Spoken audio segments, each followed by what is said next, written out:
Kepala BIN. Saudara-saudara sekalian,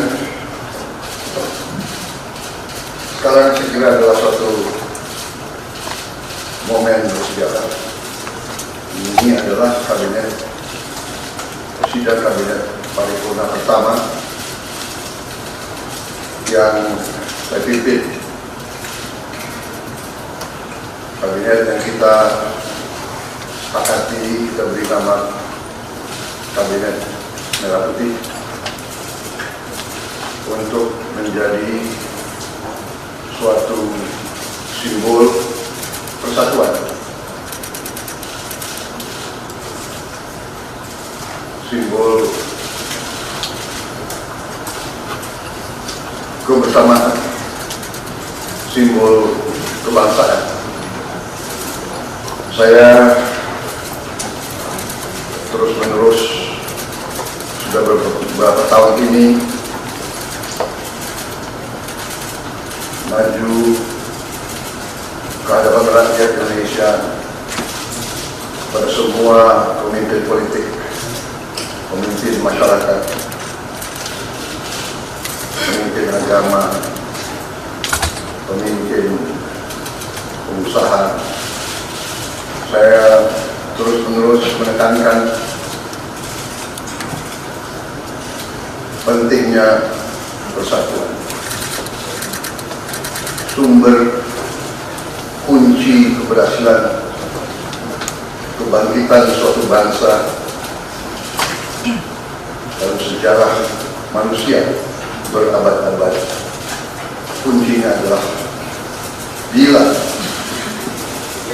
elitnya bisa kerjasama, bila elitnya bersatu. Persatuan ini artinya adalah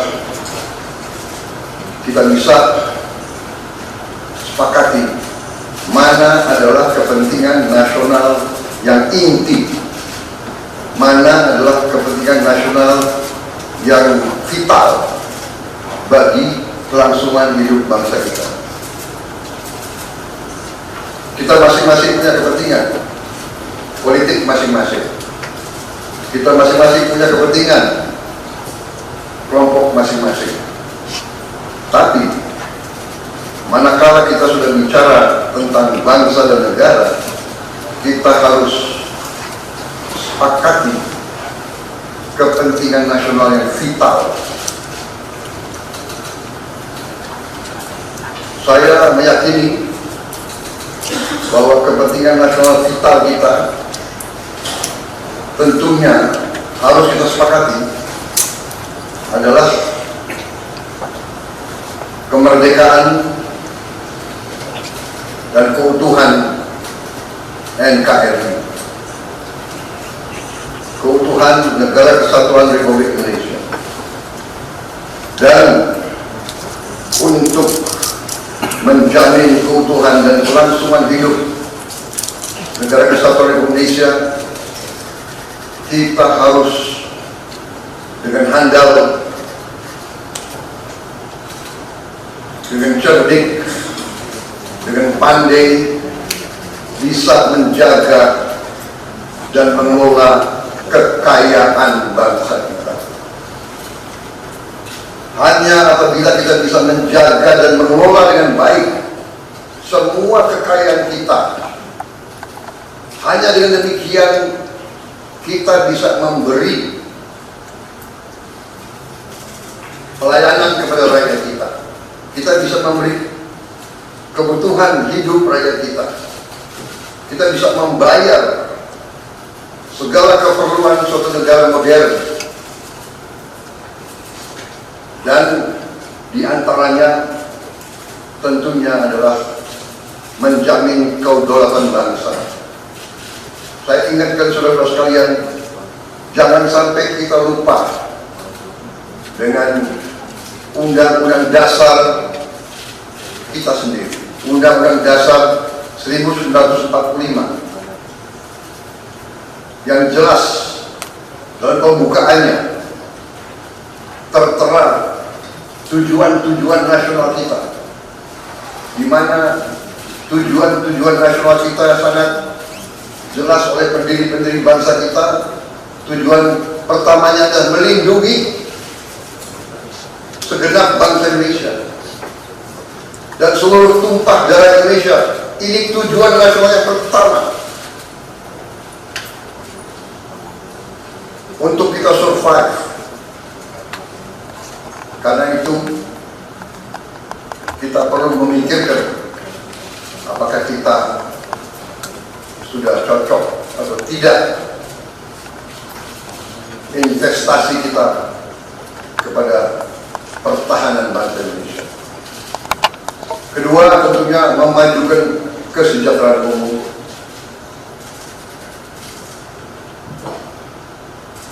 Saya katakan berkali-kali bahwa negara yang merdeka, rakyatnya harus merasakan kemerdekaan. Janganlah kita bangga menjadi anggota G20 kalau rakyat kita masih banyak yang miskin, masih banyak yang lapar.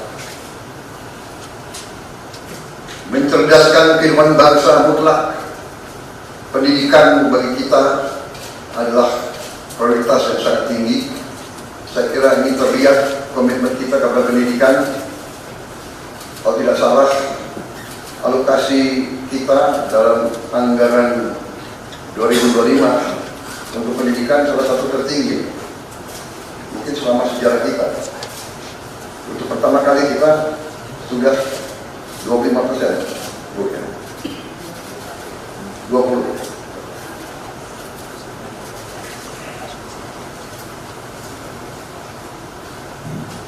Jadi masalah pendidikan sangat utama. Ya tentunya tujuan nasional keempat, kita juga hadir dalam pergolakan ataupun interaksi dunia, di mana kita harus selalu membela kemerdekaan bangsa-bangsa. Dan karena itu, mau tidak mau Indonesia harus kuat. Saudara sekalian, dalam hal ini semua ada beberapa penekanan dari saya. Saya paham bahwa kita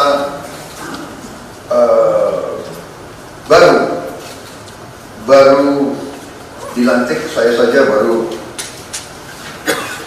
3 hari, saudara-saudara baru 2 hari dilantik. Dan saudara-saudara,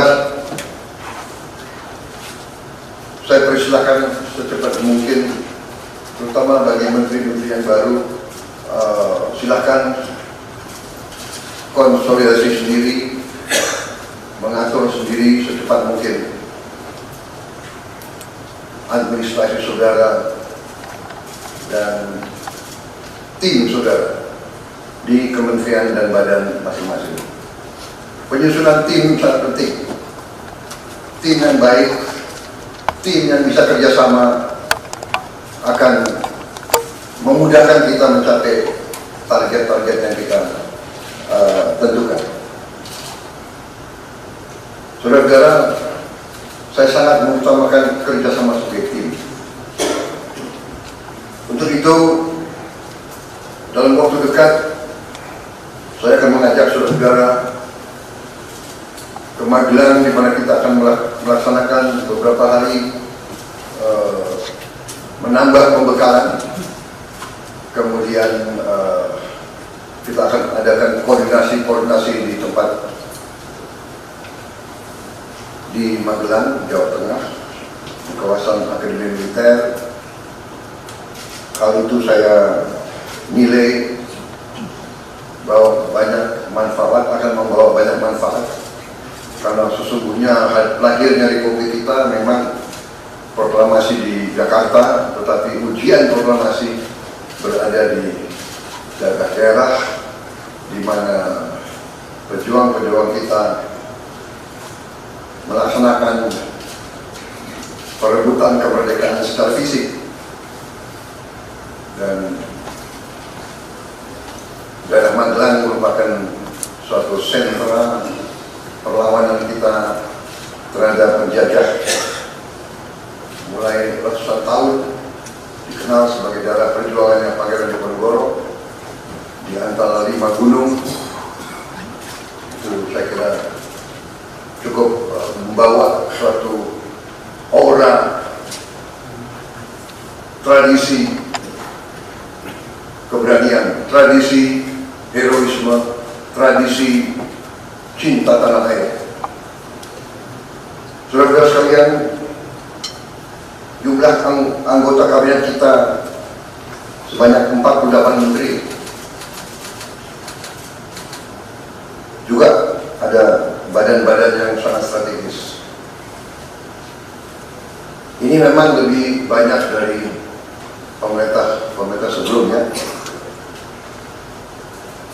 Jumlah ini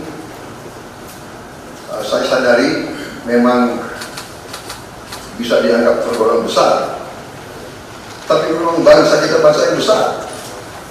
Kita tidak dapat pungkiri bahwa kita negara keempat terbesar di dunia dari jumlah penduduk. Dari luas wilayah kita, luasnya sama dengan Eropa Barat, di mana Eropa itu terdiri dari 27 negara, kita satu negara.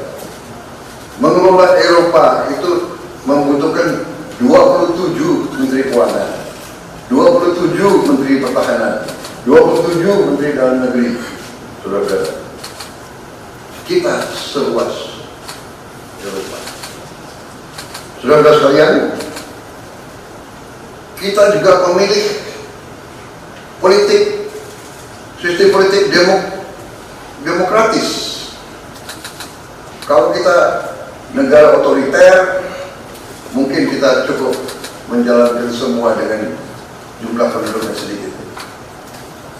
Jadi saudara-saudara, ini tidak masalah. Yang penting kita bekerja dengan efisien. Yang penting kita tidak bekerja dengan seenaknya. Saya minta Menteri Keuangan, saya minta semua Menko, saya minta semua menteri telusuri lagi alokasi APBN, pelajari lagi DIPA, pelajari lagi. Saya minta detail kegiatan-kegiatan yang terlalu seremonial, terlalu banyak seminar, terlalu banyak salah sehat, terlalu banyak konferensi, terlalu banyak perjalanan luar negeri, mohon dikurangi. Kita harus memberi contoh. Fokus kita adalah pembangunan ekonomi, kesejahteraan rakyat ke dalam. Jangan mengada-ada studi banding belajar pramuka ke negara lain. Ya. Saya minta efisien. Saudara-saudara, kalau saudara perhatikan dalam pemerintahan yang saya bentuk, saya perkuat kepala staf kepresidenan. Saya perkuat itu, saya ada tambahan lagi Badan Pengendalian Pembangunan dan Investigasi Khusus. Tugas mereka adalah memonitor semua program, semua proyek yang kita akan lancarkan. Saya juga membentuk suatu badan baru, Badan Percepatan Pengentasan Kemiskinan. Badan ini akan mempelajari, akan mengikuti semua program-program perlindungan sosial, semua program-program bantuan ke bagian golongan rakyat yang masih perlu bantuan intervensi. Bukan saya ingin mencampuri pekerjaannya kementerian-kementerian, tidak. Tapi saya ingin membantu Di mana ada bottleneck, di mana ada kesulitan, segera kita atasi. Marilah kita jujur mengakui bahwa birokrasi di kita sangat terkenal. Sangat terkenal.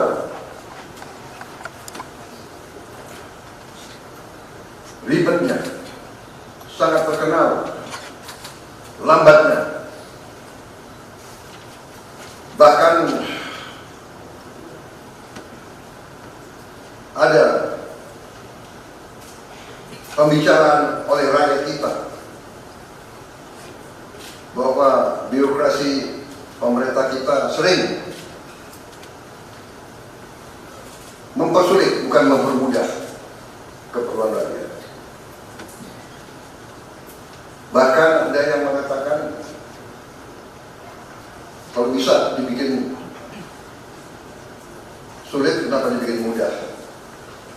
Ini saya minta menteri-menteri sekarang, mari kita lebih berani, mari kita lebih tidak ragu-ragu untuk memberi pelayanan yang terbaik kepada rakyat kita. Jangan ragu-ragu kalau saudara tidak puas dengan pejabat-pejabat di bawah Anda, laporkan, segera kita ganti. Begitu banyak orang yang mau mengabdi. Tidak ada orang di sini yang kebal, yang tidak patuh, tidak bekerja keras untuk bangsa dan negara dan rakyat. Saudara saya beri wewenang, copot segera. Suruh tinggal di rumah aja, daripada bikin susah kita. Saudara-saudara sekalian,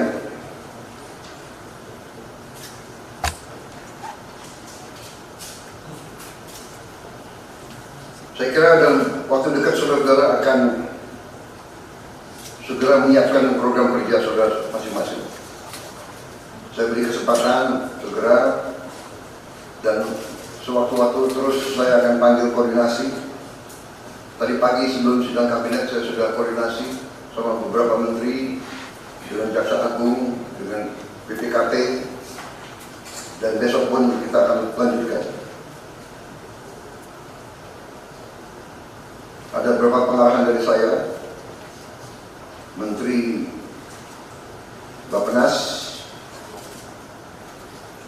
pastikan semua program dan kegiatan di semua kementerian lembaga mempunyai kontribusi yang signifikan, terukur, dan saling bersinergi. Pelajari kembali semua proyek. Jangan ada proyek yang mercusuar. Semua ditujukan kepada yang saya sampaikan pada pidato saya di depan Majelis Pariwisata Belanja pada hari pelantikan saya.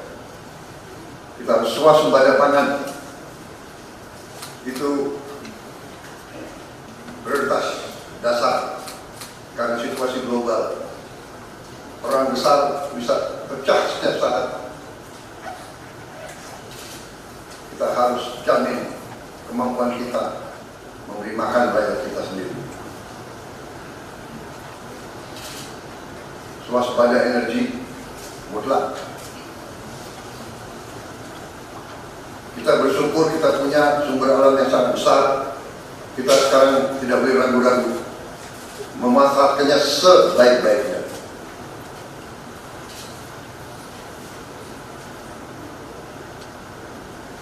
Hilirisasi kunci daripada kemakmuran. Karena itu saya minta menteri-menteri terkait, Menteri Investasi, Hilirisasi, Menteri Bappenas, Menteri SDM, dan beberapa menteri lain dibantu oleh tentu Menko Perekonomian dan Ketua Dewan Ekonomi Nasional. Saya minta segera inventarisir proyek-proyek penting dalam program hilirisasi kita. 26 komoditas, proyek-proyek yang vital dalam 26 komoditas tersebut yang harus dihilirisasi segera dirumuskan, bikin daftar, dan kita segera untuk mencari dana sehingga kita bisa mulai hilirisasi dalam waktu yang sesingkat-singkatnya. Kemudian program makan bergizi, Kepala Badan Gizi Nasional dan semua KL untuk siapkan segera kita mulai dengan bergerak cepat, tepat sasaran, terukur, tapi jangan takut dengan kesulitan.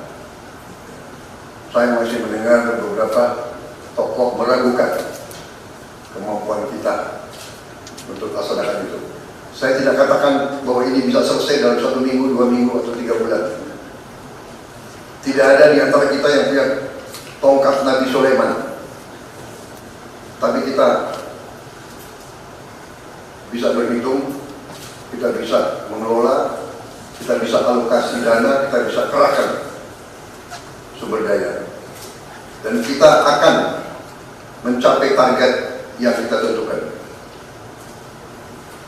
Saya hakul yakin, saya pertaruhkan kepimpinan saya. Bagi saya, makan bergizi untuk anak-anak dan ibu hamil ini adalah strategik. Yang tidak mendukung hal ini, silakan keluar dari pemerintah yang saya pimpin. Kita satu tim, harus yakin semuanya. Ini bagian daripada rencana kebangkitan bangsa Indonesia. Dan sesudah itu, tentunya yang saya katakan pendidikan sangat mutlak. Saya sudah panggil Menteri Pendidikan Tinggi, Sains dan Menteri Pendidikan Dasar Menengah. Kita sudah mempunyai gambaran besar bagaimana kita segera akan menyentuh semua anak-anak kita. Kita akan gunakan teknologi untuk mempercepat membawa pendidikan kepada anak-anak kita.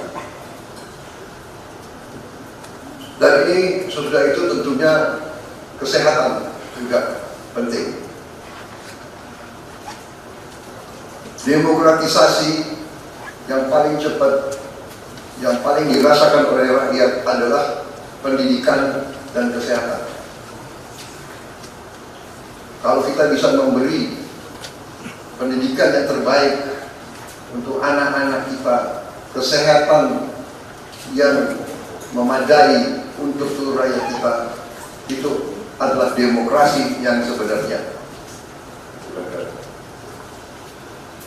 Menteri Kesehatan teruskan reformasi kesehatan, atasi kekurangan dokter dan tenaga kesehatan. Kita punya program khusus, nanti kita bahas tersendiri.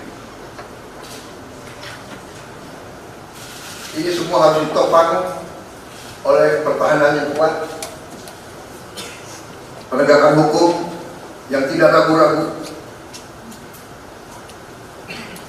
Saya minta Jaksa Agung,